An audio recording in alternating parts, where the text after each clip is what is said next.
Queridos, eu cumprimento a todos mais uma vez com a paz do Senhor e Salvador Jesus Cristo. Eu quero agradecer mais uma vez por esse fechamento desse terceiro trimestre e agora na introdução desse novo trimestre.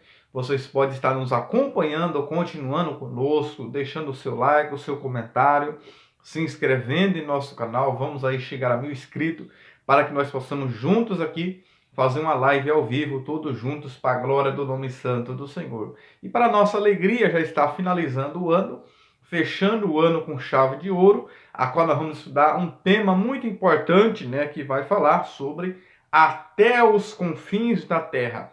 E o nosso comentarista vai ser o pastor Wagner Gabi, né, que está sendo comentarista desse trimestre. A você, meu amigo aqui de Presidente Epitácio, nós somos da Igreja Evangélica Assembleia de Deus, Ministério do Belém, na nossa sede aqui na rua Cuiabá 146. E nós temos todos os domingos às 8h30 da manhã em nossa sede. E também nós temos em nossa congregação, onde estamos ali, na Vila Esperança, na rua Antônio Venâncio Lopes, 2034, todos os domingos também. Você é o nosso convidado especial a estar conosco. Queridos, nós vamos trabalhar um tema, só que hoje vamos dar somente uma abertura, a nossa parte 1.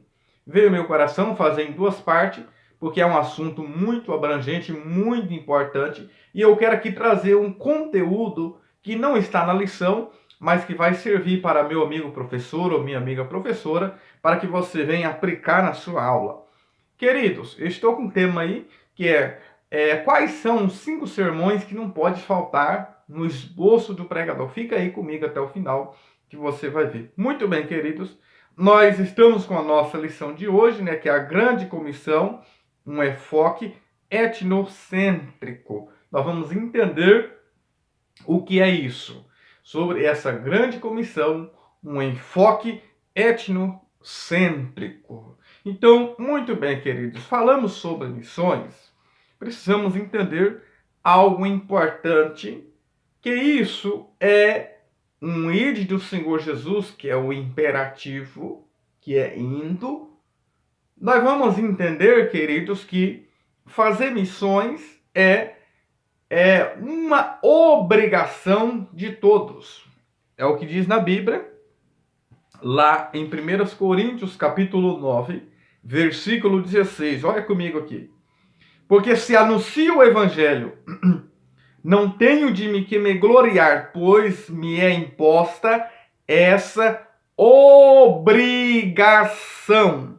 E ai de mim se não anunciar o evangelho. Quem está falando aqui, depois de Jesus e Moisés no Antigo Testamento, é um dos maiores apóstolos que houve na história, que foi o apóstolo Paulo. Ele disse que anunciar a Cristo, fazer missões, pregar o evangelho é uma obrigação. Então eu e você não podemos ser omisso a pregar o evangelho, falar do Senhor Jesus. Porque você pode dizer, mas eu não tenho obrigação, isso é para os evangelistas de carteirinha, isso é para as missionárias, isso é para o pastor. Não, isso é um dever de todo cristão falar de Cristo, anunciar a palavra do Senhor.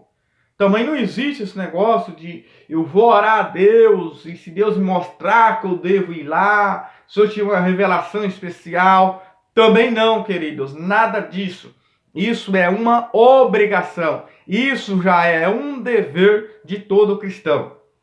Nós já estudamos o primeiro trimestre, que falou os nossos primeiros 3 meses sobre o avivamento, sobre como ser avivado. Falou do nosso comportamento. E depois, o nosso comportamento, né, com Deus. Aí falou do nosso relacionamento em família, o nosso segundo trimestre. E agora vamos estudar como relacionar. Estudemos agora como relacionar no mundo como igreja do Senhor, o espírito da Babilônia. E agora, como relacionar como discípulo do Senhor Jesus. Muito bem, queridos. Quando falamos sobre missões, existe um jargão que se é falado que é muito bom, mas a mensagem precisa ser completa. Diz que Missões está no coração de Deus. É exatamente isso. Exatamente isso. Missões está no coração de Deus, só que também precisa estar no meu coração. Aí precisa ser completado essa parte. Está no coração de Deus, mas também precisa estar no meu coração. Ou seja, a Assembleia de Deus, Ministério Belém, não só a Assembleia de Deus, mas eu me refiro aonde eu estou. A mensagem dela sempre foi em 4 eixos. Jesus salva, cura, batiza com o Espírito Santo e breve voltará para buscar essa igreja. Essa mensagem não pode. E também, queridos, existem 5 sermões que não se pode faltar no esboço do pregador. Eu falo esboço ou também a mensagem que ele vai pregar. Existem pessoas que eles não usam o esboço, mas ele estudou para pregar, ele esboçou ali um tema para ser trabalhado. E existem 5 sermões que não pode faltar no esboço do pregador. Primeiro, quando falamos sobre salvação. Todo pregador precisa pregar sobre a salvação que há em Cristo Jesus. Paulo diz em Romanos 1,16, porque não me envergonho do Evangelho, porque é poder de Deus, para todo aquele que nele crê, primeiramente judeu e também grego. Não podemos nos envergonhar de anunciar a salvação de Cristo. Só que para mim anunciar a salvação de Cristo, eu preciso ensinar as pessoas que elas devem se arrepender dos seus pecados, se voltar para Deus e receber a Cristo como o seu único, suficiente Salvador da sua vida e mudar de vida. Segundo sermão que não pode faltar no esboço do pregador é sobre santificação. Santificação. E levar o povo a termos uma vida santificada. Hebreus 12:14. Sem santificação, ninguém verá o Senhor. Então precisa enfatizar a santificação, né? Que 1 João 7 também diz: se andarmos na luz, como ele na luz está, temos comunhão uns com os outros, e o sangue do teu Filho, Jesus, nos purifica todo o pecado. Ou seja, eu tenho que santificar, mas tenho que ter comunhão com o meu irmão. Se eu não tiver comunhão com o meu irmão, eu não vou ter santificação. Eu não vou receber essa paz. O terceiro sermão, né, que não pode faltar na mesa do pregador é sobre o Espírito Santo. É falar sobre o Espírito Santo, que é a terceira pessoa da Trindade.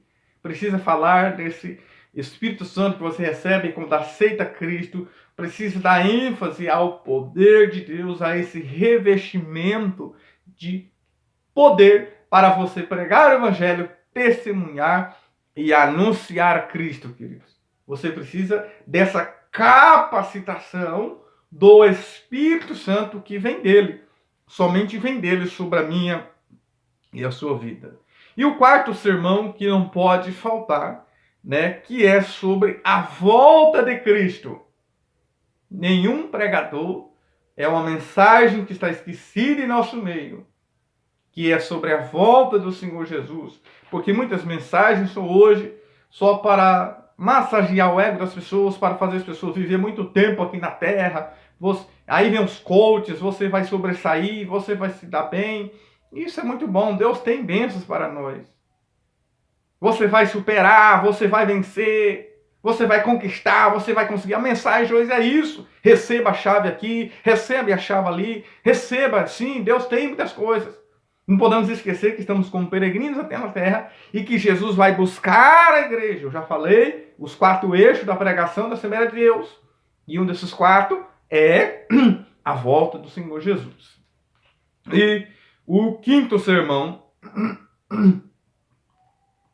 que não pode faltar na mesa do pregador, é falar sobre missões. Missões. Quando eu falei que hoje é apenas a introdução, né? Essa é a parte 1. O nosso tópico 1, né, vai falar aí o que é a grande comissão, que após a reforma, né, veio esse nome, mas é entendida como a ordem após a ressurreição do Senhor Jesus. Precisamos entender que isso não é uma opção, é um mandamento, né? É um mandamento do Senhor Jesus, ou seja, fazer discípulos, é anunciar a palavra. Aí, para você acrescentar no seu esboço da sua aula de domingo, eu estou aqui com a visão de alguns comentaristas sobre missões. Primeiro, vamos falar sobre o Roy Pastor Joslin. Para os primeiros cristãos, não era especializar ou teorizar, mas era prática. Ou seja, o que ele está dizendo aqui é que isso já era uma prática na vida da igreja primitiva. E isso precisa ser também em nossa vida. Stanley Jones, ele diz assim, que a vida cristã deu início no Calvário e o seu trabalho eficiente no Pentecoste, aonde os apóstolos receberam aquele revestimento de poder. Existe também o evangelista Yugoslavo Josip. Ele disse assim, quando o Senhor nos envia, ele não nos coloca sobre a parede, mas sempre lhe abre uma porta. Ou seja, se Deus te chamou para algo, se Deus tem uma missão na sua vida, não se preocupa, ele não vai colocar uma parede diante de você, sempre vai ter uma porta aberta. É o que diz 1 Coríntios, né? Capítulo 9. Você vai ver também o 16, versículo 8. Paulo diz que abriu uma porta para ele. Apocalipse 3:8, né? Fala da igreja. Aquela igreja ali de Apocalipse, né? Nós vamos ver que ali, eis que diante de ti, né? A lei de Filadélfia, e te pus uma porta aberta. E aquela igreja ficava ali num ponto estratégico. A porta ali é a porta da evangelização, deles anunciar Cristo. Porque ali era uma rota obrigatória, né? É o que diz lá em Apocalipse, capítulo 3, né? Versículo 8. Eu sei as tuas obras, diante de pus uma porta aberta para a igreja de Filadélfia. Ou seja, a porta já estava aberta. Então aqui não é porta de emprego que Deus tem poder de abrir, não. É porta para a evangelização. E também um mártir alemão, ele diz, a igreja é Cristo existindo em comunidade. Ela não almeja apenas existir entre nós, mas atuar por meio de nós. Deus quer que a igreja precisa atuar por meio de nós, através de nós, Deus quer nos usar. João Calvino diz, aonde estiver pregando e ouvindo com pureza, ali existe uma igreja mesmo com todas as suas falhas. Olha aqui de um comentarista muito conhecido, que é John Wesley, um inglês, né? Ele diz, após a sua experiência pentecostal, ele disse, a igreja não tem nada a fazer a não ser salvar almas, gastar e ser gastos pelo reino do Senhor. E está lá em Isaías 52, verso 7. Né? Quão suaves são os montes, os pés que anunciam as boas novas da salvação. E aí também, Leighton Ford, né? Ele diz assim, não porque seja agradável faço ou para ter sucesso. Isso não é para ter sucesso. Não porque seja fácil ou agradável. Mas ele diz que é uma intimação. Lembra que é uma ordem do Senhor? Não é a opção, pessoal, mas é uma intimação. Não é porque eu não tenho o que fazer, então eu vou ser isso. Não. Não é para ser rico ou crescer. Não. Não é para ser um mercenário. Também não. Mas é uma obrigação do Senhor. Aí George, né? Ele diz assim, é uma tarefa muito perigosa, mas não tanto perigosa como a falta dela. Veja só, queridos. E também um sábio alemão, Benjamin Franklin, ele diz, a meia-verdade é frequentemente uma grande mentira. O que ele quer dizer com isso? Precisa falar a verdade. E a verdade é Cristo. Não pode falar uma meia-verdade ou um meio-evangelho. É preciso falar do evangelho completo, que é Cristo Jesus. Então, nessa parte 1, que eu só vou dar somente o tópico 1, queridos, amanhã eu vou gravar a segunda parte, você vai entender que aqui vai falar sobre a grande comissão. Veja que começou no Antigo Testamento sobre a chamada de Abraão, né? Isaías 45:22. Olhai para mim sereis salvos. Ou seja, salvação está em olhar a Cristo, em buscar a Cristo. E isso abrange o Antigo Testamento, mas também no Novo Testamento. Deus sempre teve um plano de salvar o povo. Olha o que diz lá em Gálatas, capítulo 4. Veja só, Gálatas, capítulo 4, versículo 4. Veja o que diz. Mas vindo a plenitude dos tempos, Deus enviou seu filho, nascido de mulher, nascido sobre a lei. Ou seja, na plenitude dos tempos, porque no tempo certo, por que ele veio na plenitude dos tempos? Por quê?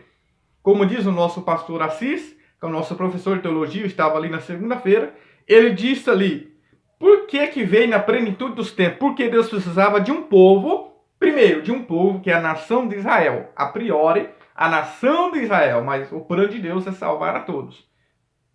Não é que Deus tem um plano privilegiado, aqui ele veio primeiro para a nação de Israel. Segundo, Deus precisava de um governo, que era Roma. Terceiro, precisava de língua, que é o grego, que veja que o Antigo Testamento só era somente o hebraico, e depois o aramaico, mas bem ralo. Mas precisava do grego, que foi a Septuaginta, né? O grego 72, né? Tradutores do Antigo para o Novo Testamento, para o grego. Deus precisava também, primeiro, de um governo, segundo, primeiro, de um povo, segundo, de um governo, terceiro, de uma língua, quarto, de estradas, né? Que Roma foi muito especialista nisso, em construir estradas. Só que aí eu acrescentei uma coisa, né? Que é sobre transporte. Deus precisava também de transporte, né? As travessias de fronteiras. E isso também foi por meio de quem? De Roma. Então, para que Jesus viesse na plenitude dos tempos, Deus precisava de tudo isso aí. Precisava de um povo, precisava de estrada, precisava de uma língua, precisava de um governo e precisava de transporte. Por isso que Deus ele vem no tempo certo, na plenitude dos tempos. Aí o item 1, né, fala dessa grande comissão, que aí o comentarista, né, ele vai dar o exemplo aí de James Woodson, né, que diz que não é uma opção, mas é um mandamento. Aí o item 2 fala da questão cultural, ou seja, não podemos, queridos, a cultura fala de um conjunto ético, né, onde se reúne um grupo de pessoas sociais, né, que é da onde também nós vamos entender aí, que vamos falar aqui sobre um grupo ético, né? Ou seja, é não desprezar, é ir além da cultura transcultural, ou seja, ir além da cultura, pregar o evangelho a outras nações, a outros povos, a outras pessoas, sem impingir-lhe a nossa. Ou seja, primeiro que em Jerusalém, é o que diz lá em Atos, e depois Judéia, Samaria, até os confins da terra. Mas eu não posso se omitir de pregar para o meu vizinho ou a minha vizinha, ou o meu amigo aqui, e para os lugares, e violar de que é o princípio, né, de pregar no meio dos nossos. Ou seja, Jesus lá em João 4, ele pregou para a mulher samaritana, ele foi além da cultura. Veja que estava com mulher, um judeu não podia falar com mulher, ali naquele ambiente sozinho.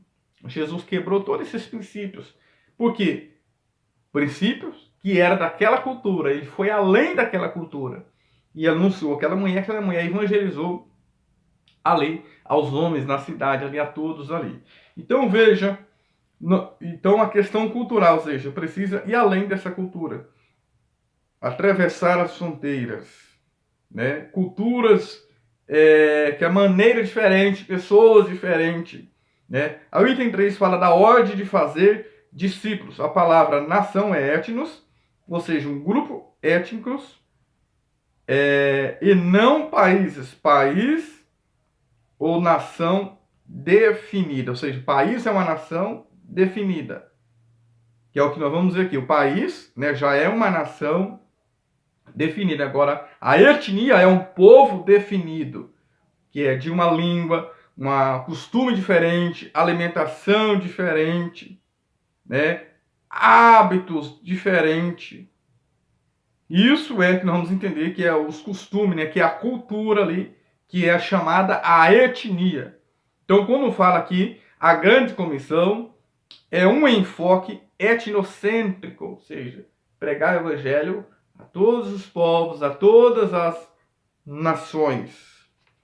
É isso é aqui o enfoque da grande comissão, essa ordem dada após a ressurreição do Senhor Jesus, mas continua com a igreja.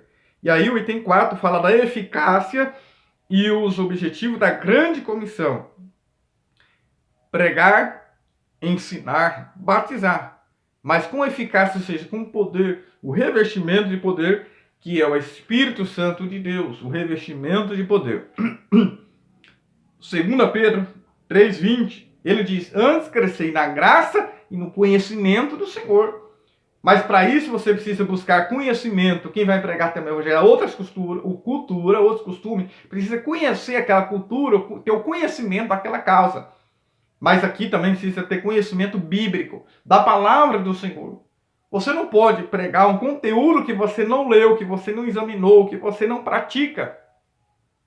Porque a nossa vida é um livro aberto. É uma Bíblia aberta. As pessoas lerem a Bíblia em nós, em mim, em você. Pedro diz: crescer na graça e no conhecimento do Senhor. Quem cresce só na graça é um fanático. Ele é um fanático. Mas se ele cresce no conhecimento, só no conhecimento, ele é um filósofo coração gelado. Então veja, queridos, esse aqui é o enfoque dessa lição. Precisa fazer discípulos, né, que é o que vai dizer aqui. Nós vemos em Mateus, fala sobre fazer discípulos. Em Marcos fala de pregar a todo mundo e anunciar a todos. Em Lucas, pregar e testemunhar. Em Atos, ser testemunhas. Né? E aí nós vemos também que Mateus fala dessa presença de Cristo, dessa capacitação, ele presente. Lucas fala do que? Da promessa do Pai. João, dessa capacitação do Espírito Santo, João 20:22. Em Atos, né, fala da autoridade do Espírito Santo, dada pelo Senhor. Veja que também fala de uma soberania, né, que é um poder que é dado. Jesus diz que recebeu todo o poder e ele vai, compartilha com os discípulos também. E eis que eu te dou poder e autoridade. Aí fala do propósito, que é o quê? Do rei, fazer discípulos. E fala do preceito do rei, que é ir, batizar e ensinar. E depois também fala dessa presença do Senhor, lá em Mateus 28, queridos. Eis que eu estou convosco todos os dias até a consumação dos séculos. Quando você vai anunciar a Cristo, você não está sozinho.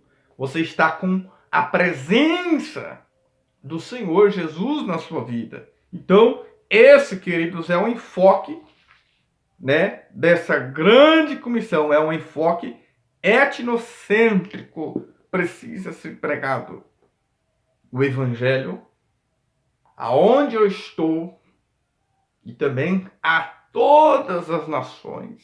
Hoje o Evangelho está sendo pregado através das mídias.